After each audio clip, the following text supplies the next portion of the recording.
যে কাজগুলো আপনি করবেন না। বিশুদ্ধ হাদিস, একটু আগে যেটা বললাম আমি আপনাদেরকে, সহিহ মুসলিমের হাদিস, যে রোজা রাখলে 1 বছরের গুনাহ মাফ। এখন এই দিনে যদি রোজা না রেখে কেউ শরবত খায়, হাদিস অনুযায়ী কাজ হলো না হাদিসের বিপরীতে? বিপরীতে। শাহাদাতে কারবালা, আহলে বাইতদের প্রতি ভালোবাসা। হযরত হুসাইন রাদিয়াল্লাহু তাআলা আনহু, তিনি আমাদের কলিজার টুকরা, আমাদের মাথার মুকুট। আমার নবীকে যেমন ভালোবাসি, হুসাইন হাসানকে রাদিয়াল্লাহু তাআলা আনহুমাকে আমরা তেমনই ভালোবাসি। কিন্তু এর অর্থ এই না ভালোবাসার বহিঃপ্রকাশ আমরা পিঠ দিয়ে রক্ত ছুটিয়ে দেখাবো। এর অর্থ এই না যে হাই হাসান হাই হোসান করে আমরা প্রলাপ করব, আমরা কান্নাকাটি করব। যেই দিন রোজা রাখার কথা বলা হলো সেটা কারবালার বহু আগের ঘটনা। আল্লাহর নবী নিজে বলে গিয়েছেন যে রোজা রাখো। এখন এই দিন আপনি যদি রোজা না রেখে শরবত খান, রোজা না রেখে শরীর থেকে রক্ত ছোটান, রক্ত বের করেন, হাই হাসান হাই হোসেন করে আপনি মাতম করেন, আপনি যদি রাত্রিবেলায় আপনার পটকাবাজি করেন, আপনি যদি এই যে তাজিয়া মিছিল করেন, যে সমস্ত কাজগুলো আমাদের অনেক ভাইরা বুঝে হোক না বুঝে হোক করছে, এই কাজগুলো আসলে শরীয়তের আয়নায় বা হাদিসের আয়নায় দেখা যায় না। এখন ওই ভাই কি বলবে? তাকে যদি বলবেন যে আমি করলে আপনার সমস্যাটা কি? তার জবাব কি জানেন? যে আমি করলে আপনার সমস্যাটা কি?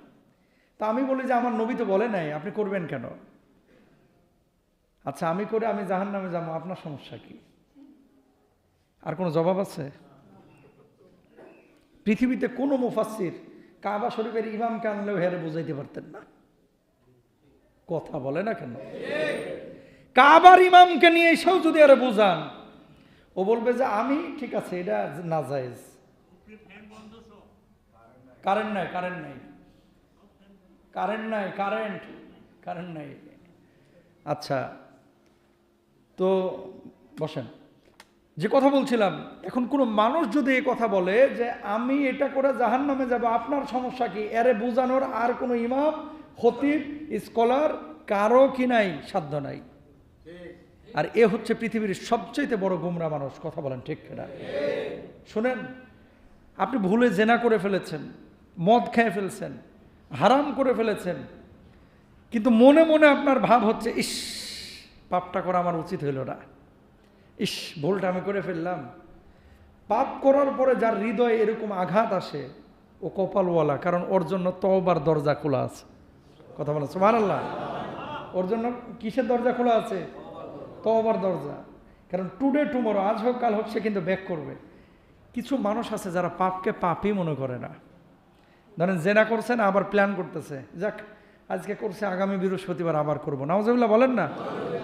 মদ খাইতেছে, আবার 2 দিন পরে খাবো না। নাউজুবিল্লাহ বলেন।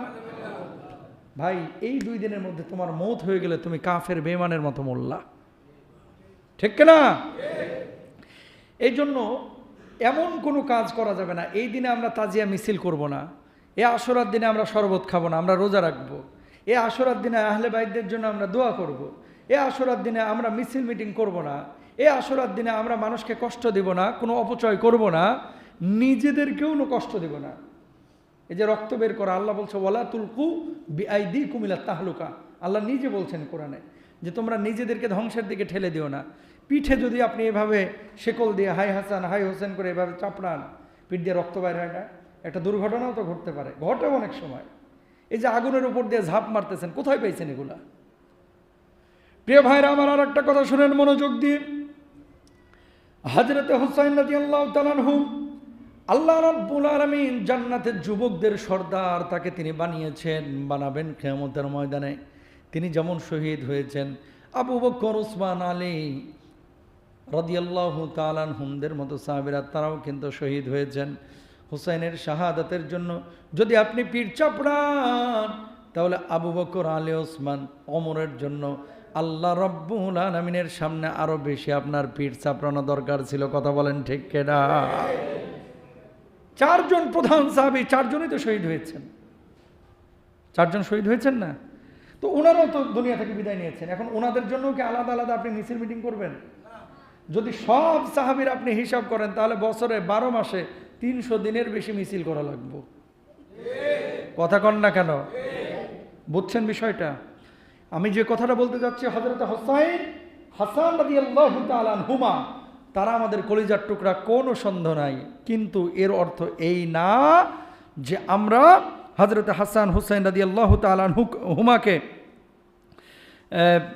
আপনার এমনভাবে হযরত হাসান এবং হুসাইন রাদিয়াল্লাহু তাআলা আনহুমাকে নিজেদের সামনে নিয়ে আসবো যে হযরত হাসান এবং হুসাইন যেগুলো বলেন নাই, নিজেরা যা করেন নাই সেগুলো আমরা করব। আল্লাহ তাআলা আমাদেরকে বুঝদান করুক, আমিন বলেন। দীর্ঘ আলোচনা, সময় বেশি লাগবে এজন্য। তাহলে করণীয় কি পাইলেন আর বর্জনীয় কি পাইলেন পেয়ে গেছেন, যে এগুলো করবেন আর এগুলো করবেন না। পয়েন্ট আকারে কয়েকটা বলে দিয়েছি, আল্লাহ কবুল করুক। দিন শেষে আমাদের প্রত্যেককে কিন্তু মরতে হবে, প্রত্যেকটা মানুষ আমরা মারা যাব। হযরত হাসান এবং হুসাইন রাদিয়াল্লাহু তাআলা আনহু, ও যে মিশরের হযরত হাসান মসজিদে ওনার শির মুবারক সিরিয়া থেকে নিয়ে যাওয়া হয়েছে। ওনার তো দেহ থেকে মাথাটা আলাদা করে ফেলেছিল ওই কাফেররা। আহা, দেহ থেকে মাথাটা আলাদা করে ফেলেছিল। যখন ওই জালেমরা বারবার মাথাটাকে লাঠি দিয়ে খোঁচাচ্ছিল আর তিরস্কার করছিল হুসাইন রাদিয়াল্লাহু তাআলা আনহুর মাথা নিয়ে, আল্লাহর নবীর একজন বৃদ্ধ সাহাবী ওখানে জীবিত ছিলেন।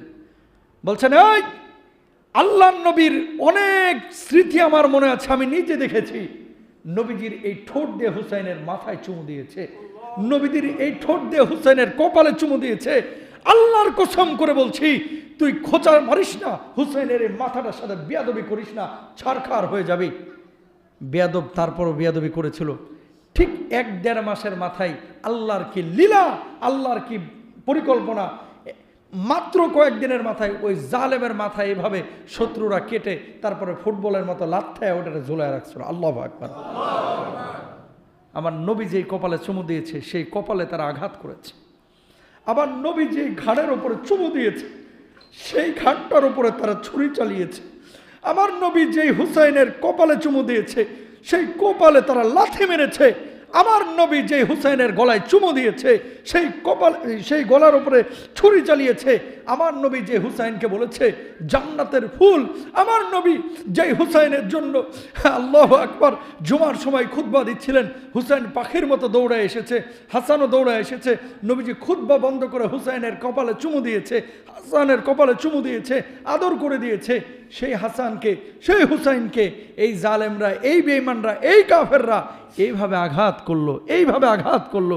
আল্লাহ রাব্বুল আলামিন এর পরক্ষণেই আল্লাহ সুবহানাহু ওয়া তাআলা এদের বিচার এমনভাবে করেছিলেন, দুনিয়াতেও লাঞ্ছিত হয়েছে আর আখিরাতে যে কি লাঞ্ছিত হবে এটা তো বলার কোনো অপেক্ষা রাখে না, ঠিক না?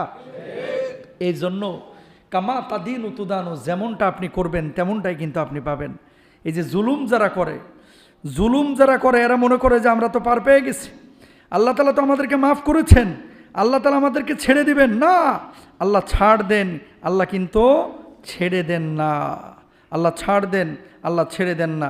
আল্লাহ সুবহানাহু ওয়া তাআলা কোনো মানুষকে যেন জুলুমের পর্যায়ে না রাখেন, এই জন্য আমাদের প্রত্যেককেই দোয়া করা উচিত, প্রত্যেকেরই দোয়া করা উচিত। হুসাইন রাদিয়াল্লাহু তাআলা আনহু যখন যাচ্ছিলেন অনেক প্রবীণ সাহাবীরা তাকে নিষেধ করেছিলেন যে আপনি কুফায় যায়েন না। এটা দীর্ঘ ইতিহাস যে আপনি যায়েন না।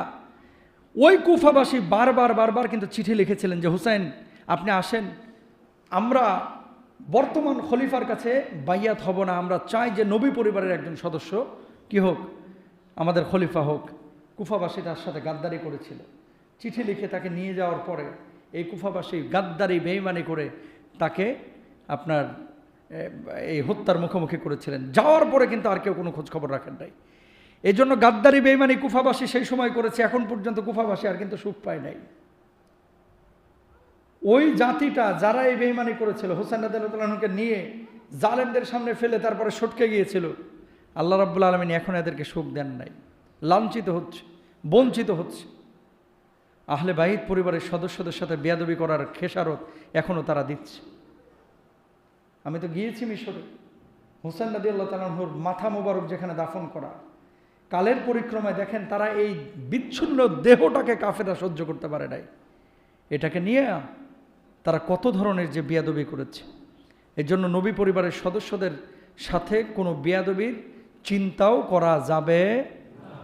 আল্লাহু আকবার, আল্লাহ তৌফিক দান করুক।